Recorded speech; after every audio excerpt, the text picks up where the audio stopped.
आसाराम का क्या होगा? कल जोधपुर में ये फैसला आना है, लेकिन उससे पहले एक अपडेट आपको बता दें इस पूरे मामले पर। गृह मंत्रालय ने 3 राज्यों को एडवाइजरी जारी कर दी है। राजस्थान, गुजरात और हरियाणा, ये वो राज्य हैं जिनको एडवाइजरी जारी की गई है और हिंसा की आशंका के चलते ये एडवाइजरी जारी कर कहा गया है कि आसाराम के जो तमाम समर्थक हैं उन पर पैनी नजर रखी जाए, निगरानी रखी जाए।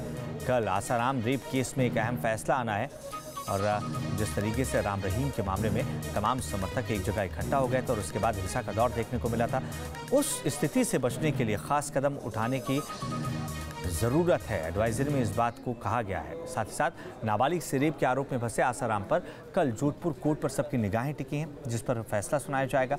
लेकिन इससे पहले जोधपुर सहित तमाम संवेदनशील जगहों पर सुरक्षा के सख्त इंतजाम हैं। जोधपुर जेल के साथ साथ शाहजहांपुर में भी सुरक्षा सख्त कर दी गई है। जोधपुर में चप्पे चप्पे पर सुरक्षा कड़ी की गई है। हर आने जाने वाले पर कड़ी नजर रखी जा रही है। होटल्स के साथ साथ सरायों में भी तलाशी का अभियान चलाया जा रहा है।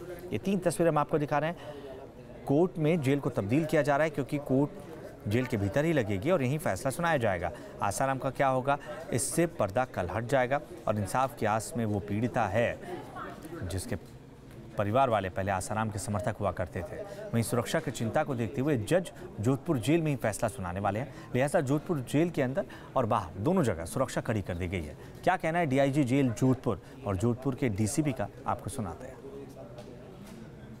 सुरक्षा बंदोबस्त आपने देख लिए होंगे। हमारे अभी रोल हैं, अभी हमने लागू कर दिए हैं। 144 की निषेधाज्ञा भी लागू है। किस तारीख से हमने हाईकोर्ट को आग्रह किया था, वो आग्रह स्वीकार करके माननीय हाईकोर्ट ने जो जजमेंट का प्रोनाउंसमेंट बाबत पीठासीन अधिकारी को निर्देशित किया है कि आप जेल में ही कोर्ट लगावें। सर लुक मूविंग रखिएगा। जेल में ही कोर्ट लगा के अपना फैसला सुनावें। तो अभी उससे काफ़ी राहत है हमें। आप देख ही रहे हैं कोई यहाँ बहुत ज़्यादा मूवमेंट नहीं है। 144 का भी असर है। हमने ये भी कर दिया है कि हमारे ज़िले की सीमाओं पे नाके लग गए हैं, वहाँ पे कोई ऐसी मूवमेंट हो तो वहीं से वापसी करा दी जाए 144 का हवाला दे के। और उसके अलावा यहाँ के होटल, धर्मशाले, मुसाफिर खाने, सराहों पे चेकिंग चल रही है, तो कोई ऐसी दिक्कत आने नहीं देंगे। सर होटल्स में क्या विशेष सावधानी, कैसे हम पता लगाएंगे कि आसाराम का समर्थक है या नहीं है? वो हमारी डिटेल है, वो हम शेयर नहीं करेंगे, हम लगा लेंगे। कोर्ट का हमारे पास सारा इंतज़ाम है और उसी अनुसार सारी व्यवस्थाएं की गई हैं। जहाँ तक जेल परिसर का सवाल है तो हम ये नज़र रख रहे हैं कि कौन आ रहा है, कौन जा रहा है। यहाँ तक कि हमारे कर्मचारियों के पास भी कोई आ रहा है तो उस पर नज़र रखते हुए हैं। तो आसाराम पर आने वाले फैसले को लेकर पूरे जोधपुर और आसपास के इलाकों में सुरक्षा के इंतजाम तगड़े कर दिए गए हैं। शहर में आने वाले हर शख्स पर पैनी नजर रखी जा रही है। ज्यादा जानकारी हमारे सहयोगी लाल सिंह फौजदार दे रहे हैं। नाबालिग से दुष्कर्म के आरोपी आसाराम को लेकर कल जेल में विशेष अदालत अपना फैसला सुनाएगी। सुरक्षा के लिहाज से पुख्ता बंदोबस्त किए गए हैं। देश भर में 70 लाख समर्थक हैं आसाराम के, 450 से अधिक आश्रम हैं। लिहाजा ये आशंका जोर पकड़ती जा रही है कि हो सकता है बहुत सारे समर्थक जोधपुर में आ जाएं। विशेषकर उत्तर प्रदेश, मध्य प्रदेश और गुजरात से उनके आने की सूचना है। पुलिस ने धारा 144 लगा रखी है, लेकिन साथ ही जोधपुर के तमाम होटल्स, रेस्टोरेंट, जो रेलवे स्टेशन, बस स्टैंड, यहाँ पर सघन तलाशी अभियान चल रहा है। होटल्स पर तो हर 4 घंटे में चेकिंग अभियान चल रहा है। मेरे साथ धर्मेंद्र बेनीवाल हैं, होटल व्यवसाय से जुड़े हुए हैं और बहुत इस मामले में बड़े गंभीरता बरतते हैं। धर्मेंद्र जी, क्योंकि ये मामला जब से संज्ञान में आया है तो एक बड़ा पुलिस को भी डाउट है, आपके शहर को भी इस बात का डाउट है, क्योंकि पंचकुला में सबने देखा था राम रहीम के टाइम पर किस तरह के हालात बन गए थे। तो किस तरह के आप क्या सावधानियाँ बरत रहे हैं और पुलिस को किस तरह सहयोग कर रहे हैं? जैसे होटल में गेस्ट वगैरह आ रहे हैं तो हर गेस्ट की आईडी प्रूफ ली जा रही है और उनका बिल्कुल हम संतुष्ट हो जाते हैं। या हमारे स्टाफ को भी हमने इंस्ट्रक्शन दे रखे हैं कि ऐसा संदिग्ध कोई आदमी आए तो तुरंत प्रभाव से पुलिस को सूचित करें। दूसरा, पुलिस भी हर 4-5 घंटे में हर होटल्स को अपने चेक कर रही है कि भाई कोई संदिग्ध आदमी आके तो नहीं रुक रहे हैं या कोई ऐसा, तो हम उनको पुलिस को भी सहयोग कर रहे हैं और पुलिस भी अपनी कर्तव्य निभा रही है कि भाई हम किसी भी जोधपुर में किसी भी स्तर पे फैसला आता है तो शांति बनी रहे। देखिए, धर्मेंद्र बेनीवाल का साफ कहना है कि पुलिस तो अपनी तरफ से पूरे तमाम सुरक्षा के बंदोबस्त कर ही रही है, लेकिन पूरे होटल व्यवसायी पूरा उनका समर्थन कर रहे हैं। तमाम रेस्टोरेंट वाले, होटल्स वाले, वो नहीं चाहते कि किसी तरह की भी अशांति जोधपुर शहर में हो। अपने बिजनेस और व्यवसाय के साथ साथ जोधपुर के वासिंदे इस बात का भी ख्याल रख रहे हैं कि आसाराम पर जब फैसला आए तो जोधपुर कहीं पंचकुला ना बन जाए। लिहाजा पुलिस का पूरा सहयोग दिया जा रहा है। वीडियो जर्नलिस्ट महेश शर्मा के साथ लाल सिंह फौजदार, न्यूज नेशन, जोधपुर। तो आसाराम पर जोधपुर कोर्ट कल फैसला सुनाने वाली है और ये फैसला अपने आप में बेहद खास है। चौथी बार ये कोर्ट किसी बड़े मामले पर फैसला सुनाने जा रही है, जिसके बारे में ज्यादा जानकारी हमारे सहयोगी लाल सिंह फौजदार दे रहे हैं। नाबालिग से दुष्कर्म के आरोपी आसाराम की सजा का कल ऐलान हुआ। जोधपुर सेंट्रल जेल में बनी विशेष अदालत आसाराम को सजा सुनाएगी, लेकिन किसी जेल में विशेष अदालत बनाकर सजा का ऐलान करने का यह पहला मामला नहीं है। इससे पहले इंदिरा गांधी के हत्यारों अजमल कसाब के फांसी की सज़ा और साथ ही राम रहीम की सज़ा का ऐलान भी जेल में ही सुनाया गया था। और अब ये चौथा मामला है देश में जब आसाराम की सज़ा का ऐलान भी जोधपुर सेंट्रल जेल में बनी विशेष अदालत करेगी। वीडियो जर्नलिस्ट महेश शर्मा के साथ लाल सिंह फौजदार, न्यूज नेशन, जोधपुर। तो कल फैसला आना है और इसको लेकर सुरक्षा तगड़ी कर दी गई है। ऐसे में आसाराम के सबसे बड़े आश्रम का जायजा हमारे सहयोगी पूरव पटेल ने लिया। नाबालिग से यौन शोषण मामले में आसाराम पर जोधपुर की अदालत फैसला सुनाने वाली है। जोधपुर में तो आश्रम में पुख्ता व्यवस्था कर दी गई है, पुलिस बंदोबस्त लगा दिया गया है, लेकिन हम बात कर रहे हैं अहमदाबाद की। हम अहमदाबाद में मौजूद है। ये भारत का सबसे बड़ा आसाराम आश्रम है, संत श्री आसाराम आश्रम। यहाँ पर आपको ये बड़ा गेट नज़र आ रहा होगा।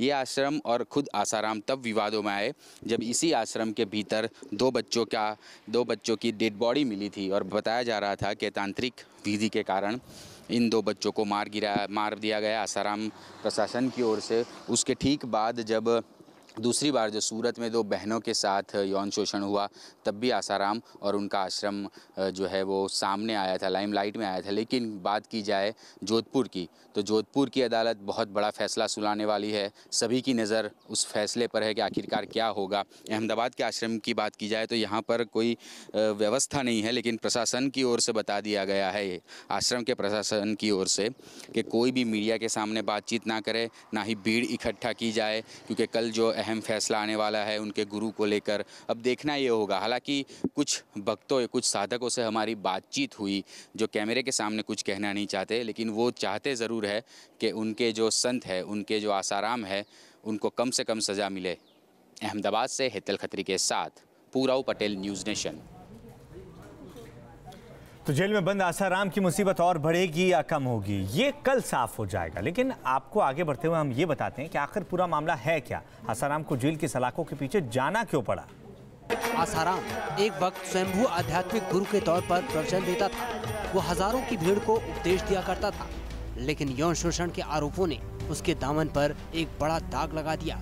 ये मामला जुड़ा है शाहजहांपुर के एक परिवार से। ये परिवार आसाराम का भक्त था। आस्था में बंधे इस परिवार ने अपनी बेटी का दाखिला मध्य प्रदेश के छिंदवाड़ा में बने आसाराम के आश्रम के एक स्कूल में करवा दिया। लेकिन अगस्त 2013 में कथित रूप से इस परिवार के पास एक फोन कॉल आया। इसके बाद सब कुछ बदल गया। आरोप है कि स्कूल की वार्डन शिल्पी ने परिवार को फोन पर बताया कि उनकी बेटी बीमार है। आरोप है कि परिवार जब स्कूल पहुंचा तो वार्डन ने कथित रूप से कहा कि बच्ची पर भूत प्रेत का साया है और इसे सिर्फ आसाराम ही ठीक कर सकते हैं। शिल्पी भी इस मामले में सह आरोपी है। परिवार ने आंख मूंदकर उसकी बात पर भरोसा कर लिया। फिर आसाराम को खोजता हुआ उसका परिवार पहले दिल्ली आश्रम पहुंचा। वहां उसकी मुलाकात आसाराम से नहीं हो सकी तो वो लोग जोधपुर आश्रम पहुंचे। वहां आसाराम से उनकी मुलाकात हुई।